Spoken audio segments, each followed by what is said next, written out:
আমরা যদি যারা আমরা তো হাতে অস্ত্র নেই নাই, আমরা খালি লাঠি আর ইট নিয়ে নামছি।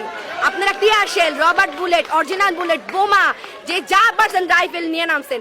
আমাদের হাতে যদি অস্ত্র ওঠে আপনারা কি বাঁচবেন? একটা এটাই আপনার কাছে প্রশ্ন। আমরা অস্ত্র ধরি না, যে হাতে কলম ধরি সে হাতে অস্ত্র ধরতে আমরা দুইবার চিন্তা করি। আপনাদের মতো অমানিক হলে তা আমরা দেশ তো এইভাবেই চলে যাবে ভাই। বেশি চোখের সামনে এত দুর্ঘটনা দেখতেছেন, আপনি আজকেও রাজপথে আছেন, আপনার কি ভয় লাগে না? ভয় ভাই, ভয় কি জিনিস সেটা আমি কখন বুঝছিলাম জানেন, যখন আমার সামনে ওই মেয়েটার দুই ভাগ করে ফেলছিল। তখন আমি বলছিলাম মেয়েটা যদি মরতে পারে, আর আমি মাঝখান দিয়ে ভাবছিলাম আর প্রোটেস্ট করবো না, কারণ আমার পায়ে রবার বুলেট লাগছিল।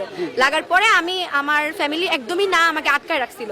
তারপর যখন এই মেয়েটা মারা গেল আমি আর ঘরে থাকতেই পারি নাই, যে কেন ঘরে থাকবো ভাই।